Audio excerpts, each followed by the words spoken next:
अब आप लोगों के बोर्ड एग्जाम्स खत्म हो चुके हैं, आप लोग आ गए हो 11th में। ठीक है, अभी आप लोगों का रिजल्ट नहीं आया है, but eventually you will be in your 11th class. And now बहुत सारे बच्चों का डीएम आ गया, बहुत सारे बच्चों ने हमारे यूट्यूब के वीडियोस के नीचे बहुत सारे कमेंट्स किए कि नीट की तैयारी कैसे करें, और नीट की तैयारी कब से करनी चाहिए, कौन सा बेस्ट टाइम होता है नीट की तैयारी करने का, कब से शुरू करें, किस तरह से पढ़ें, एवरीथिंग। तो जो बच्चे अभी अभी फ्रेश फ्रेश, मेरे प्यारे प्यारे, जो छोटा छोटा सा बर्ड खिल रहा है, अभी फ्लावर बनने में उसको टाइम लग रहा है, तो वो सारे बच्चे जो भी 11th में पहुंचने वाले हैं, उनके लिए ये वीडियो बहुत ही ज्यादा इम्पोर्टेंट और खास होने वाली है, बहुत ही ज्यादा स्पेशल आप लोगों के लिए। आप लोगों के कहने पे स्पेशली मैंने डिसाइड किया कि इस चीज पर तो एक सेशन बनता ही बनता है कि आप लोगों को 11th के साथ नीट की तैयारी क्यों करनी चाहिए। बहुत बच्चे कह रहे थे मैम अभी नीट का कोर्स लेने की कोई जरूरत तो है नहीं, 11th अच्छे से हो जाए, 12th अच्छे से हो जाए, उसके बाद हम लोग नीट की तैयारी करना शुरू करेंगे। So for those students and also for those students जो सोचते हैं कि 11th के साथ कैसे हो सकता है, आखिर पॉसिबल कैसे है, तो वो सारी सवालों के जवाब आज मैं आप लोगों को देने जा रही हूँ। पूरी चीजें अच्छे से सुनना, अच्छे से डिटेल में सारी चीजें समझने की कोशिश करना, और फिर खुद से रियलाइज करना कि क्यों आपके लिए 11th ही बेस्ट टाइम है अभी प्रिपरेशन स्टार्ट करने के लिए। सबसे पहले तो बेटा, अगर आपका सपना है डॉक्टर बनने का, तो उस सपने के साथ जब आप पूरी जर्नी कंप्लीट करते हो ना, तब जाके उस जर्नी से आपको समझ में आता है कि इतना लंबा प्रोसेस क्यों जरूरी था। अब मान लो 12th कर लिया आप लोगों ने, 12th के बोर्ड एग्जाम्स हो गए, अब सोचोगे कि नीट की तैयारी शुरू करते हैं, तो एक साल तो आराम से ही जाएगा। पर अगर कुछ बच्चे एवरेज स्टूडेंट्स हैं, या फिर किसी भी एक सब्जेक्ट में थोड़े से भी वीक हैं, तो 2 साल 3 साल भी आराम से जा सकता है। और जैसे जैसे आप अपने 11th और 12th के करिकुलम से दूर होते चले जाओगे, वैसे वैसे वो और ज्यादा एक्सपोनेंशियली टफ होता चला जाएगा आपके लिए वो एग्जाम। तो नीट का एग्जाम जो है ना बेटा, 12th क्लास में ही, अपियरिंग ईयर में ही देने का होता है, और उसी साल सबसे ज्यादा हाईएस्ट प्रोबेबिलिटी होती है आपके नीट एग्जाम को क्लियर करने की, क्वालिफाई करने की। अगर आप सोचते हो कि 12th करने के बाद हम 1 साल देंगे, 2 साल देंगे, एंड यहाँ जाएंगे वहां जाएंगे, ये करेंगे, वो इस कोचिंग में एडमिशन लेंगे, ये कोर्स ले लेंगे, वो कोर्स ले लेंगे, आप सिर्फ और सिर्फ अपना टाइम वेस्ट कर रहे हो, साथ में अपने पेरेंट्स का पैसा भी वेस्ट करवा रहे हो, and that is not right, है ना बच्चों। तो 11th का एग्जाम क्यों, 11th क्लास से ही नीट की तैयारी क्यों जरूरी है, it's time to start now, right now. 10th clear हो गया, 10th को भूल जाओ, अब जो जर्नी स्टार्ट हो रही है ना, it's way more difficult and way more different than your 10th exam.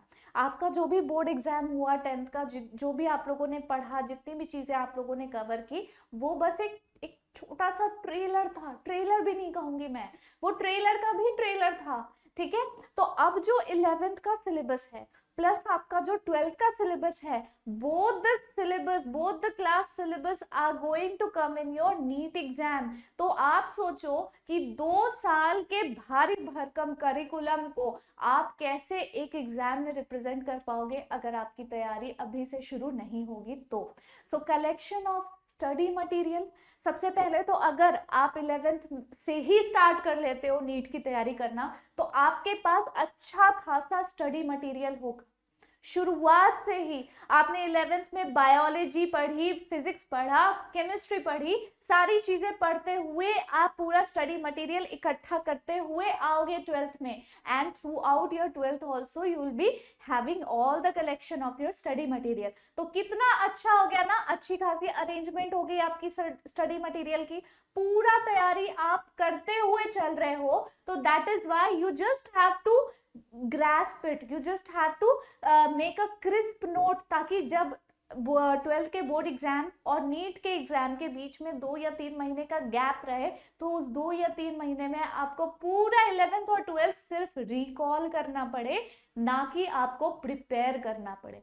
अगर आप अपियरिंग ईयर में ही, अगर आप 12th एग्जाम देने के साथ ही नीट क्लियर करना चाहते हो, तो let me be very clear to you all, अगर आपका सोचने का ये तरीका है कि 12th के बाद 1-2 साल मौज करेंगे या फिर 1-2 साल प्रिपरेशन करेंगे और तब नीट निकालेंगे, तो आई एम वेरी सॉरी, बहुत कम बच्चे ही उस वहां तक पहुंच पाते हैं कि वो 12th करने के बाद 1-2 साल का 3 साल का प्रिपरेशन करते हुए नीट निकाल पाए। जो बच्चे साल 2 साल के बाद भी नीट निकाल रहे हैं ना, उनकी भी प्रिपरेशन स्टार्ट हो चुकी थी 11th में आते ही। तो now you think of yourself कि आप कितने पीछे हो जाओगे अगर आपने अभी से स्टार्ट नहीं किया तो। And then updated about the exam, पूरे क्लास 11th में जैसे ही आपने स्टार्ट किया नीट एग्जाम की तैयारी करना शुरू किया आपने, वैसे ही आप हमेशा ऑल द टाइम अपडेटेड रहोगे नीट में क्या क्या चेंजेस आ रहे हैं, क्या सिलेबस डिलीट हुआ है, कौन सा पोर्शन डिलीटेड नहीं है, आपका जो करिकुलम है, आपकी जो एनसीईआरटी है, आपका मान लो अगर सीबीएसई बोर्ड है तो उस बोर्ड में जो सिलेबस डिलीटेड है और वो नीट में आ रहा है, आप देन एंड देयर उसी मोमेंट पे उसी टाइम आप उसकी प्रिपरेशन कर सकते हो। और जब आपका 12th खत्म होगा तो वही 1 साल पुरानी चीजें सिर्फ आपको रिकॉल करनी रह जाएगी, that's it, and you are good to go to give your NEET exam. Then achieve small targets every day. अच्छा, सुबह उठ के कभी भी ऐसा रियलाइज हुआ है कि मुझे बहुत सारी पढ़ाई करनी है, पूरा सिलेबस कंप्लीट करना है, कैसे होगा? तो आपने क्या किया होगा, एंड ऑफ द डे तक का छोटा छोटा टारगेट सेट किया होगा कि अगर कल मेरा एग्जाम है और 10 चैप्टर्स बचे हैं तो 2 चैप्टर अभी, फिर 2 घंटा 1 घंटा रेस्ट करने के बाद 2 चैप्टर, फिर 1 घंटा रेस्ट करने के बाद 2 चैप्टर, यानी you are trying to divide your big syllabus, your big target into small sections, ताकि वो आपको बहुत ज्यादा ओवरवेलमिंग, बहुत ज्यादा एंजाइटी फील ना करवाए। अगर आप एक ही बार में पूरा का पूरा सिलेबस, एंटायर सिलेबस पढ़ना शुरू कर दोगे तो ऑब्वियसली आप तुरंत बहुत ही ज्यादा एग्जॉस्ट हो जाओगे। उस एग्जॉशन से बचने के लिए अगर आपको लगता है कि 11th और 12th की कंबाइंड पढ़ाई आप 3 महीने में कर सकते हो या एक ही साल में कर सकते हो, then you are absolutely wrong बेटा।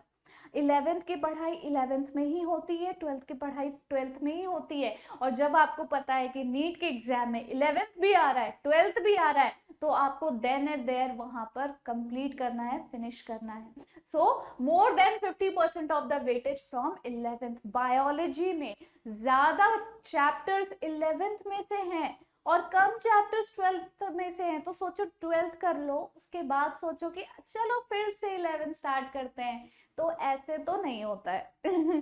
ठीक है, same goes for physics and same goes for chemistry also. जब तक केमिस्ट्री में आपने जनरल ऑर्गेनिक केमिस्ट्री अच्छे से तैयार नहीं की, तब तक आप नेमिंग रिएक्शंस को सही से ग्रास्प नहीं कर पाओगे, सही से आप उसे याद नहीं कर पाओगे, उसके मैकेनिज्म याद नहीं कर पाओगे। And in your NEET exam सारी चीजें आपके कॉन्सेप्ट बेस है, सारे के सारे क्वेश्चंस आपके कॉन्सेप्ट बेस है।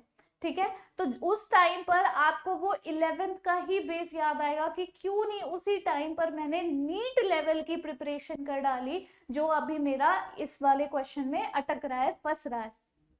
सो this is the right time to start now. This moment is the right time. Okay, then if you want to clear NEET in the first attempt, then only you can see this video.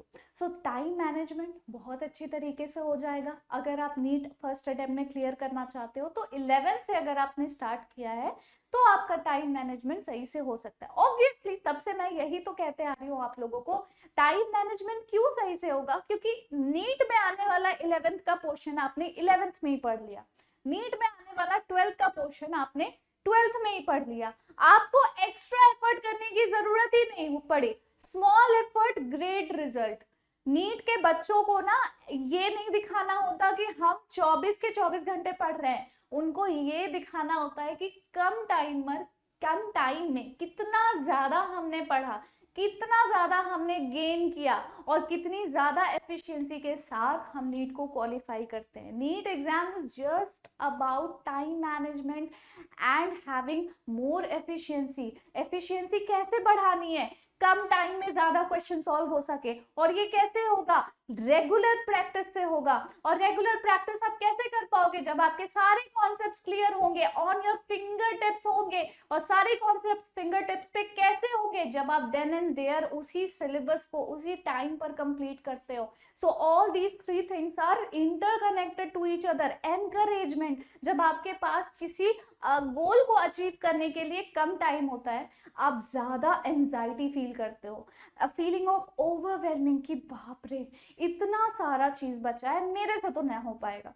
और जब आपके पास एक sufficient amount of time होता है, आपके पास एक planner होता है कि आपको हर एक चीज स्टेप बाय स्टेप कैसे कंप्लीट करनी है, कैसे कवर करनी है, you feel encourage, you feel motivated, you feel कि हाँ मैं कर ले जाऊंगा, लास्ट मोमेंट तक आपको लगता है कि मैं कर लूंगा। और यही चाहिए होता है नीट एग्जाम को क्वालिफाई करने के लिए।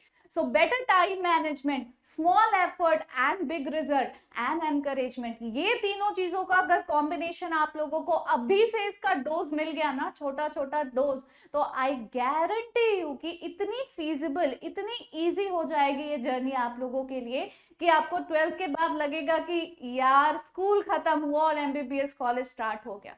So if you are ready for NEET, then start preparing from now onward। तो अब आप लोगों के लिए जो सबसे प्यारा, सबसे अच्छा बैच होगा अभी के टाइम के लिए, अगर आप अभी भी श्योर नहीं हो कि 11th और 12th भी हमारे ही साथ आपको पढ़ना है या नहीं पढ़ना है, तो सिर्फ 11th और नीट की तैयारी, यानी कि 11th का आपका कोर्स प्लस 11th के लेवल की जो नीट होगी आपकी, उसकी प्रिपरेशन आपको अगर लेनी है, वो बैच लेना है, तो आप यलगार बैच ले सकते हो जस्ट फॉर 3699 रुपीज ओनली, पूरा साल। यानी कि जब तक आप क्लास 12th में नहीं पहुंच जाते तब तक आपका और हमारा साथ बना रहेगा, और साथ में आपकी 11th की नीट की प्रिपरेशन भी हो जाएगी। यानी कि नीट के एग्जाम में जो 11th का पोर्शन आता है, उस लेवल पे आपको नीट का पढ़ाई, आपको नीट का कोर्स दिया जाएगा। तो यलगार बैच अगर आपको लेना है तो इट इज जस्ट फॉर 3699। उस पर भी आप मेरा कोड लगा सकते हो सोनम10, और इस पे भी आपको मैक्सिमम डिस्काउंट मिलेगा 10% का। सो this is just a brilliant offer for you. और यहाँ पे लिखा है ना गेट एक्स्ट्रा डिस्काउंट, तो ये एक्स्ट्रा डिस्काउंट वेरिएबल है, minimum is 10% and maximum is 12%। तो अगर आपको लगता है कि अभी आपको स्टार्ट कर लेना चाहिए 11th की preparation, then do avail this offer, क्योंकि ये लिमिटेड टाइम ऑफर है। हम अपने बच्चों के लिए ये स्पेशल ऑफर जनरेट करवाते हैं ताकि जो भी बच्चा शुरुआत में ही हमारे साथ जुड़ना चाहता है वो मिस आउट ना कर जाए, उसके साथ हमारा जो साथ है, हमारी जो जर्नी है, वो हमेशा साथ में रहे। अच्छा, मतलब किसी भी तरह का कंफ्यूजन नहीं होना चाहिए कि मैम 12th 10th तो हो गया, अब क्या करें, 11th आपसे पढ़े, नीट आपसे पढ़े, क्या पढ़े, कैसे पढ़े, कुछ नहीं, 11th के साथ आप आ जाओ। और अगर आपको लगता है कि 11th और नीट की तैयारी तो ठीक है, आप पूरे बैच ही हमसे पढ़ना चाहते हो, मतलब पूरा आपने हमें सौंप दिया है अपने आप को कि मैम बस आप ही नीट की एग्जाम क्लियर कराओ हमें, तो बस 11th और 12th प्लस नीट का जो कोर्स है आपका वरदान बैच, वो आप अवेल करवा सकते हो फटाफट से। और अगर पहले वाला बैच ले चुके होगे तो इसमें तुरंत शिफ्ट हो जाओगे after selecting the coupon code वरदान। तो यहाँ पे आपको 11th plus 12th plus NEET, यानी कि ये कौन सा साल है, ये है 2023। 2023 के बाद, एक साल के बाद 2024 में आप 12th में जाओगे, 2025 में आप 12th का बोर्ड एग्जाम दोगे, और 2025 के मई या जून के मंथ में आपका नीट एग्जाम होगा। यानी हमारा सफर, हमारी जर्नी, हमारा साथ 2025 के नीट एग्जाम तक बना रहेगा at just 7999। Oh my God, I can't believe कि इतने में ही आप हमारे साथ लगभग 2 से 2.5 साल तक के लिए जुड़ जाओगे। हमारी जो जर्नी होगी वो इतनी ब्यूटीफुल होगी कि आपको फील ही नहीं होगा कि आपने मतलब कब स्टार्ट किया था और कब ये एंड होने को आ गया है। आपको लगेगा ही नहीं कि नीट के लिए अब एक्स्ट्रा भी कुछ करना है, बिल्कुल भी नहीं। 11th और 12th के साथ आपने कर लिया आपको जो करना था, and now you just have to give your NEET exam and get into your MBBS course. और अगर आप मेरा कोड लगाते हो सोनम 10, तो इसमें भी आपको 7999 में भी 10% का डिस्काउंट मिलेगा। Can you imagine how good this offer is? So अभी जाओ, अभी अवेल करो। टॉपर बैच में भी आप मेरा कोड अप्लाई कर सकते हो सोनम 10, और 2250 में भी आपको 10% का डिस्काउंट अवेलेबल हो जाएगा। So this is I guess a pure beautiful offer for you. इससे अच्छा गोल्डन चांस तो आप लोगों को शायद नहीं मिलेगा कहीं पर भी। तो अभी जाओ और अभी एक सही डिसीजन के साथ अपनी नीट की जर्नी स्टार्ट करो। और बाकी सारे आपके जो भी सिबलिंग्स होंगे, जो भी रिलेटिव्स होंगे, ये सारे बैचेस की लिस्ट यहाँ पर है। डू अ राइट चॉइस अपने सिबलिंग के लिए, खुद के लिए, अपने रिलेटिव्स के बच्चों के लिए। एक सही प्लेटफॉर्म का चॉइस करो, and also you have this code Sonam 10। तो हर एक कोर्स में आपको मेरा कोड लगाने पर बहुत ही मैक्सिमम डिस्काउंट, आई गेस अब शायद 12% हो गया है, you have to see, but you will get the maximum. जो भी मैक्सिमम डिस्काउंट इस टाइम पर चल रहा है, वो मैक्सिमम आप लोगों को मेरा कोड अप्लाई करने पे मिलेगा। So this is a very good offer, go take an advantage of this offer. और उसके बाद हम लोग अपनी नीट की जर्नी स्टार्ट करेंगे बहुत जल्दी। फटाफट से बैच ले लीजिए और फिर आ जाइए मेरे साथ। Thank you so much, have a great day and take care.